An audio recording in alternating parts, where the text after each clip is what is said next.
दौलतपुर नाम के छोटे से गांव में हर साल ठंड पड़ती थी, लेकिन इस बार ठंड कुछ अलग ही स्तर पर थी। जनवरी का महीना अभी शुरू ही हुआ था और ऐसा लग रहा था सर्दी अपनी चरम सीमा पर पहुंच गई हो। गांव के छोटे छोटे घरों की छतें सुबह ओस की जगह सफेद बर्फ की परत से ढकी होती। पेड़ों की शाखाएं मानो ठंड से सिकुड़ गई थी। सूरज भी ऐसा लगता था जैसे बादलों की मोटी चादर ओढ़े सो गया हो।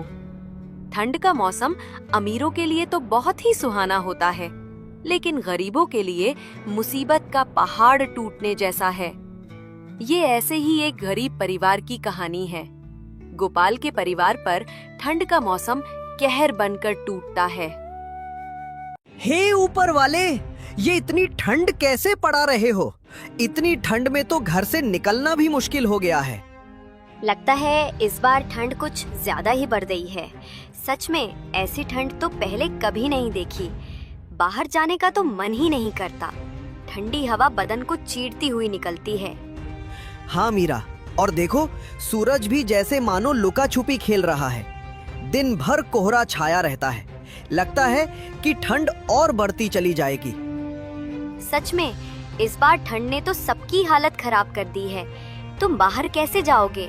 तुम्हें तो सुबह सुबह उठकर सेठ हीरालाल की दुकान पर जाना पड़ता है। हम तो फिर भी घर में रहते हैं और चूल्हे के पास बैठकर कुछ गर्माहट ले लेते हैं। क्या करे मीरा, काम तो करना ही पड़ेगा। सेठ जी को तो कोई फर्क नहीं पड़ता कि कितनी ठंड है। उन्हें तो बस काम समय पर चाहिए। अच्छा मीरा, तो अब मैं चलता हूँ, नहीं तो मालिक फिर से गुस्सा करेंगे। गोपाल एक चाय की दुकान पर चाय बनाने का काम करता था, जहां उसे बहुत कम पैसे मिलते हैं और उसके परिवार का गुजारा बस किसी तरह से चल रहा था। दौलतपुर गांव में हर साल सर्दी का मौसम आता था, लेकिन इस बार ठंड कुछ ज्यादा ही भयानक थी। आमतौर पर गांव के लोग सर्दी को हंसी खुशी सहन कर लिया करते थे, लेकिन इस बार मौसम ने सभी को मुश्किल में डाल दिया। ठंडी हवाओं के साथ साथ आसमान में घने बादल छाए रहते, जिससे दिन भर धुंध का माहौल बना रहता था। गांव का चौपाल, जहां आम दिनों में लोग बैठकर बातें किया करते थे, अब सुनसान पड़ा था। ठंड ने हर किसी को घर में कैद कर दिया था। अंकुश के पापा, आज घर में बहुत थोड़ा सा आटा है। बस 2 ही रोटी बन पाई है। एक रोटी मैंने आपके लिए बांध दी है, दिन में खा लेना। बच्चों को आधी आधी रोटी खिला दूंगी। नहीं मीरा, आजकल तो मुझे दिन में भूख ही नहीं लगती। वो दिन छोटा होने लगा है ना, इसलिए मैं तो दिन में चाय पीकर ही अपना काम चला लूंगा। आज मालिक सैलरी देंगे तो शाम को आते वक्त मैं राशन लेता आऊंगा। तुम दोनों रोटी बच्चों को खिला देना। मीरा को पता था कि सिर्फ 1 कप चाय पीने से पेट नहीं भरता, लेकिन वो हालातों के आगे मजबूर थी। गोपाल घर से बाहर जाने के लिए निकलता है, लेकिन बाहर बहुत ठंड पड़ रही थी। आसमान से बर्फ के बड़े बड़े टुकड़े गिर रहे थे। गोपाल के पास एक भी गर्म कपड़ा नहीं था। धोती कुर्ते में गोपाल ठंड के मारे कांपने लगा। हे भगवान, बाहर तो बहुत ठंड है। इतनी ठंड में तो बाहर जाने की हिम्मत ही नहीं हो रही है। अपने आप को संभालता हुआ गोपाल कड़कती ठंड में भी मालिक की दुकान पर सुबह 6 बजे पहुंच गया। आ गया तू? चल जल्दी से सारे बर्तन धो दे। बर्तन धोकर फटाफट अदरक वाली चाय बना, ग्राहक आने वाले हैं। जी मालिक, अभी बर्तन धो देता हूँ। बर्फ जैसे ठंडे पानी में बर्तन धोना गोपाल के लिए बहुत मुश्किल होता था, लेकिन वो कहते हैं ना कि गरीबी सब कुछ करा देती है। बर्तन धोकर गोपाल ने ग्राहकों के लिए चाय बनाई और सबको चाय दी। चूल्हा जलाने के बाद गोपाल को ठंड से थोड़ी राहत मिली। गोपाल का बहुत मन हो रहा था कि 1 कप चाय वो भी पी ले। हे भगवान, ठंडे पानी से बर्तन धोने के बाद हाथ तो मानो जैसे जम ही गए। इतनी ठंड हो रही है, क्यों ना 1 कप चाय मैं भी पी लूं। उसने मालिक को 1 कप चाय दी और खुद भी 1 कप चाय पीने लगा। तभी मालिक ने उसके हाथ में चाय का कप देख लिया और गुस्से से भड़कने लगा।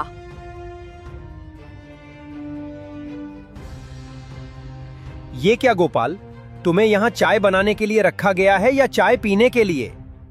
मालिक, वो बहुत ठंड लग रही थी, गलती हो गई मालिक, आगे से चाय कभी नहीं पीऊंगा। ठंड लग रही थी? आज तो मैंने तुझे रंगे हाथों पकड़ लिया। न जाने रोज तू कितने कप चाय पी जाता होगा। अब रोज के 2 कप चाय के पैसे तेरी सैलरी से काटूं तब तुझे समझ आएगा। मुफ्त का सामान मिला नहीं कि लूटना शुरू। बेचारा गोपाल सैलरी काटे जाने की बात से बहुत दुखी हो गया। उसे नहीं पता था कि 1 कप चाय की उसे इतनी भारी कीमत चुकानी पड़ जाएगी। शाम को उसे मालिक ने आधी सैलरी दी। मालिक, मुझे माफ कर दीजिए, अब से मैं चाय नहीं पीऊंगा, लेकिन मुझे पैसे पूरे दे दीजिए। मैं सच कहता हूँ मालिक, आज मैंने पहली बार चाय पी थी। वो पहनने के लिए गर्म कपड़े नहीं है ना, इसलिए मुझे ठंड ज्यादा लगती है। अरे वाह, पूरे पैसे दे दूं तुझे और मुफ्त की चाय भी पिलाऊं? खोल कर नहीं बैठा, चल अब भाग यहाँ से। मालिक हीरालाल गोपाल को काम पर से निकाल देता है। काम से निकाले जाने पर गोपाल बहुत दुखी था। गोपाल ने आधी तनख्वाह से कुछ पैसे बचाकर घर के लिए कुछ राशन ले लिया और घर आ गया। घर आकर उसने मीरा को जब राशन दिया तब मीरा ने कहा, इस बार तो आप हर बार से बहुत कम राशन लाए हैं, क्या बात है जी? गोपाल ने मीरा को सारी बात बता दी। हे भगवान, तूने ये ठंड का मौसम बनाया ही क्यों? तुझे भी हम गरीबों के साथ मजाक करने में बहुत मजा आता है ना? तुम परेशान मत हो मीरा, देखना एक दिन सब कुछ ठीक हो जाएगा। ये कुछ पैसे मैंने बचा लिए, इन पैसों से तुम बच्चों के लिए गरम कपड़े और अपने लिए भी एक गरम कपड़े खरीद लेना। वो तो ठीक है, लेकिन आपका क्या? आप रोज एक पतले से कुर्ते में ही रोज काम पर जाते हैं, आपको ठंड नहीं लगती होगी क्या? आपको गरम कपड़ों की ज्यादा जरूरत है, नहीं तो आपकी तबीयत खराब हो जाएगी। इन पैसों से आप अपने लिए स्वेटर खरीद लीजिए। बच्चों के पास तो अभी पुराने स्वेटर हैं, उनसे उनका काम चल जाएगा। मैं तो ज्यादा समय चूल्हे के पास होती हूँ, मुझे तो ठंड कम लगती है। गोपाल बाजार जाकर उन पैसों से अपने लिए स्वेटर खरीद कर ले आया। मीरा जब खाना बनाती तो बच्चे ठंड से बचने के लिए चूल्हे के पास ही बैठे रहते। मैं बाहर जा रहा हूँ, देखता हूँ अगर कोई काम मिल जाए तो। खाली बैठने से कुछ नहीं होगा, इस बार तनख्वाह भी कम मिली है। जी ठीक है, ध्यान से जाइएगा और रात होने से पहले घर आ जाना, रात में ठंड बहुत बढ़ जाती है। गोपाल बाहर निकल जाता है। बाहर ठंडी ठंडी हवाएं चल रही थी। गोपाल काम की तलाश में आगे बढ़ जा रहा था। भैया, आपके पास अगर मेरे लायक कुछ काम हो तो दे दीजिए, मैं कोई भी काम कर लूंगा। ठंड में तो वैसे भी मेरा काम बिल्कुल ठप पड़ गया है, मेरा खुद का खर्चा नहीं निकल पाता, उसमें मैं तुम्हें कहां से सैलरी दूंगा भाई? मेरे पास तो तुम्हारे लिए कोई काम नहीं है। गोपाल काफी जगह काम ढूंढता है मगर उसे कहीं काम नहीं मिलता। हे भगवान, अगर काम नहीं मिला तो गुजारा कैसे होगा? गोपाल ये सब सोच ही रहा था कि तभी वहाँ पर एक बूढ़ी अम्मा आती है। बेटा, क्या तुम मेरी मदद कर सकते हो? मेरा घर यहाँ से कुछ ही दूरी पर है, ठंड भी बहुत है ना, और मैं भी बहुत थक गई हूँ। ये कुछ मेरा सामान है, इसको मेरे घर तक पहुँचा दो बेटा, तुम्हारा बड़ा एहसान होगा। ठीक है माताजी, चलिए मैं अभी आपका सामान आपके घर तक पहुँचा देता हूँ। गोपाल सामान उठाता है और अम्मा के साथ चल पड़ता है। ये लो अम्मा, आ गया तुम्हारा घर। अम्मा, तुम यहाँ अकेली रहती हो? यहाँ तुम्हारे साथ और कोई नहीं रहता? हाँ बेटा, मैं यहाँ अकेले ही रहती हूँ, मेरे परिवार में और कोई नहीं है, बस ये एक मेरी लक्ष्मी है। ठंड बढ़ गई है ना, इसलिए जंगल से कुछ लकड़ियाँ लेने गई थी, आते आते देर हो गई। वो तो शुक्र है भगवान का जो वहाँ तुम मुझे मिल गए। अच्छा अम्मा, अब आप लकड़ियाँ जलाकर आराम कीजिए, मैं चलता हूँ, मुझे घर के लिए देर हो रही है। ठीक है बेटा, लेकिन मैं चाहती हूँ कि तुम मेरी लक्ष्मी को भी अपने साथ ले जाओ। मैं बहुत बूढ़ी हो चुकी हूँ, मैं लक्ष्मी का ढंग से ख्याल नहीं रख पाती, इसलिए मैं चाहती हूँ कि तुम मेरी लक्ष्मी का ख्याल रखो।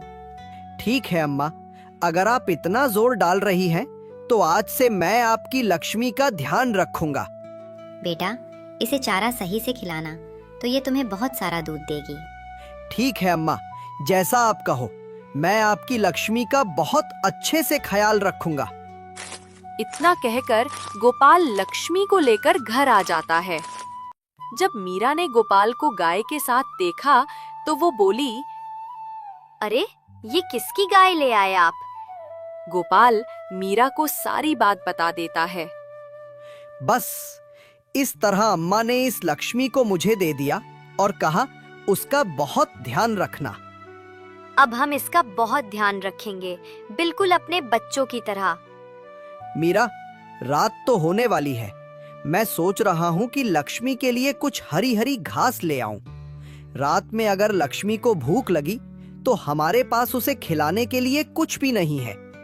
जी हाँ, आप जल्दी से लक्ष्मी के लिए कुछ खाने को ले आइए।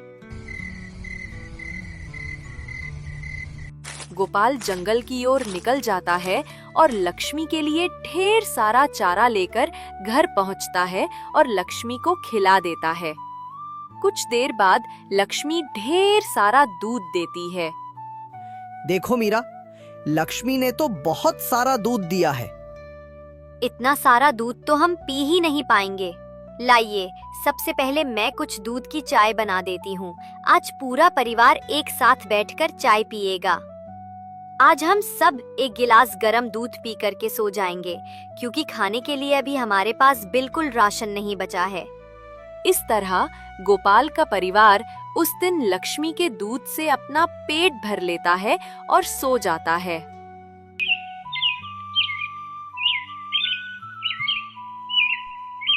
जी, मैं सोच रही हूँ हमारे पास काफी सारा दूध हो गया है, तो क्यों ना आप दूध से चाय का काम खोल लें। अभी ठंड का मौसम है तो आपकी चाय काफी अच्छी बिकेगी। तुम ठीक कह रही हो, मुझे चाय का स्टॉल लगा लेना चाहिए, लेकिन अभी तो हमारे पास स्टॉल लगाने के लिए भी पैसे नहीं हैं। एक स्टॉल लगाने में बहुत सारा सामान लगेगा और सामान को खरीदने के लिए तो पैसों की जरूरत होगी। जी, आप एक काम कीजिए, लाला राम से कुछ पैसे उधार ले लीजिए। जैसे ही हमारा काम चलने लगेगा, हम उनके सारे पैसे वापस कर देंगे। ये विचार तो तुम्हारा बिल्कुल सही है। ठीक है मीरा, मैं आज ही जाकर लाला राम से कुछ उधार की बात करता हूँ। सेठ जी, मुझे कुछ पैसे उधार चाहिए थे। वो मैंने ठंड में चाय का काम खोलने का सोचा है, बस उसी के लिए कुछ पैसे चाहिए थे। जैसे ही मेरा काम चलने लगेगा, मैं आपके पैसे वापस कर दूंगा। ठीक है गोपाल, तुम बहुत नेक दिल इंसान हो, इसलिए मैं तुम्हें बिना कुछ गिरवी रखे उधार पर पैसे दे रहा हूँ, पर मेरे पैसे समय पर चुका देना। जी सेठ जी, मैं आपके सारे पैसे बिल्कुल समय पर चुका दूंगा। आप मुझ पर विश्वास रखिए, मैं आपका विश्वास नहीं तोड़ूंगा। लाला राम गोपाल को पैसे दे देता है। पैसे लेकर गोपाल एक चाय का स्टॉल खोल लेता है। लक्ष्मी के दूध से चाय बहुत ही स्वादिष्ट बनी थी। चाय बनाते ही उसकी खुशबू आसपास में फैलने लगी, जिससे लोग उसकी दुकान पर पास आकर उसकी चाय का लुत्फ उठाने लगे। अरे वाह भैया, तुम चाय तो बड़ी ही कड़क बनाते हो। सच में भाई, मजा आ गया इसे पीकर। अब तो मैं चाय पीने रोज तेरे ही पास आऊंगा। तूने तो भाई मेरा दिल जीत लिया। इस तरह उसका चाय का व्यापार काफी अच्छा चलने लगा था। लेकिन उसी से कुछ दूरी पर सेठ हीरालाल का भी चाय की दुकान थी। हीरालाल को जैसे ही पता चलता है कि गोपाल ने भी अपना चाय का स्टॉल खोल लिया है, वो मन ही मन गोपाल से जलने लगा।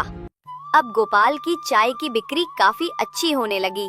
गोपाल की चाय में इतना स्वाद होता था कि अब हीरालाल के ग्राहक भी गोपाल के स्टॉल पर आकर चाय का मजा उठाते थे, जिससे हीरालाल की कमाई कम होने लगी। ये तो बहुत ही चालाक है। इसको मैं काम पर से क्या निकाला, ये तो मुझे ही टक्कर देने को खड़ा हो गया। लगता है इसको सबक सिखाना ही पड़ेगा। हीरालाल मन ही मन गोपाल से और जलने लगा था और अब वो उसका स्टॉल वहाँ से हटाने का उपाय सोचने लगा था। हीरालाल लोकल गुंडों को जानता था। उसने उन गुंडों को गोपाल को परेशान करने के पैसे दिए। सारे गुंडे शाम को गोपाल के स्टॉल के पास आए। क्या बात है साहब, चाय पीनी है क्या? चाय नहीं पीनी है, पैसा चाहिए। पैसा दे। यहाँ पर किससे पूछकर तूने ये स्टॉल लगाया? अब इस जगह के पैसे दे। चल अब जल्दी से पैसे निकाल, वरना यहाँ पर तुझे हम चाय का स्टॉल नहीं लगाने देंगे। पर साहब, मेरे पास तो पैसे नहीं हैं। अगर पैसे नहीं हैं तो कल से तेरी स्टॉल यहाँ नहीं लगनी चाहिए, वरना तेरे लिए अच्छा नहीं होगा। पर साहब, मैं बहुत मजबूर हूँ और गरीब भी। अब मैं इतनी ठंड में और कहाँ स्टॉल लगाऊंगा? मेरे पास दुकान किराए पर लेने तक की पैसे भी नहीं हैं। ये सब बहानेबाजी हमारे साथ नहीं चलेगी। कल से तेरा स्टॉल यहाँ नहीं दिखना चाहिए। वो गुंडे गोपाल को धमकाकर वहाँ से चले जाते। फिर अगले दिन गोपाल फिर से वहाँ चाय का स्टॉल लगा लेता है। गोपाल का ठेला फिर से वहीं देख हीरालाल को बहुत गुस्सा आता है और उन गुंडों से कहता है, मैंने तुम्हें किस बात के पैसे दिए थे? गोपाल का स्टॉल यहाँ से हटा क्यों नहीं? अरे भाई, हमने तो कल उसको खूब धमकाया था, पर लगता है हमारी धमकी का उस पर कोई असर नहीं हुआ। अरे सिर्फ धमकी से कुछ नहीं होगा। जब तक उसे 2-4 डंडे नहीं पड़ेंगे तब तक बात उसके दिमाग में नहीं घुसेगी। ठीक है भाई, अब आप देखते जाइए हम किस तरह उसका स्टॉल बंद करवाते हैं। हे प्रभु, रक्षा करना। उन गुंडों की नजर से मुझे बचा लेना प्रभु। वो गुंडे फिर गोपाल के पास आते हैं। अरे तूने अभी तक चाय के स्टॉल क्यों नहीं बंद किया? लगता है तू ऐसे नहीं मानेगा। गोपाल उस समय चाय बना रहा था। चाय की खुशबू जब गुंडों की नाक के पास से गुजरती है, चाय की खुशबू तो बहुत अच्छी आ रही है। चल पहले हम सबके लिए एक कप चाय लगा। गुंडे जैसे ही गोपाल की चाय पीते हैं, अरे वाह, तू चाय तो बड़ी कड़क बनाता है। सच में बड़ी ही स्वादिष्ट चाय है। तू चिंता मत कर चाय वाले, अब तुझे हमारे होते हुए यहाँ से कोई नहीं हटाएगा। गुंडे जैसे ही गोपाल की चाय पीते हैं, वो गुंडे डंडा लेकर वापस हीरालाल के पास पहुंच जाते हैं और उसकी ही पिटाई कर देते हैं। ये ले अपने पैसे, और आगे से उस ठेले वाले को परेशान किया तो हमसे बुरा कोई नहीं होगा। गुंडे उल्टा हीरालाल को ही धमकी देकर वहां से चले जाते हैं। गुंडों की धमकी से डरकर हीरालाल ने अब गोपाल को परेशान करना बंद कर दिया। गोपाल अब आराम से चाय की स्टॉल लगाता है और कड़कती ठंड में लोगों को गर्मा गर्म चाय पिलाता है।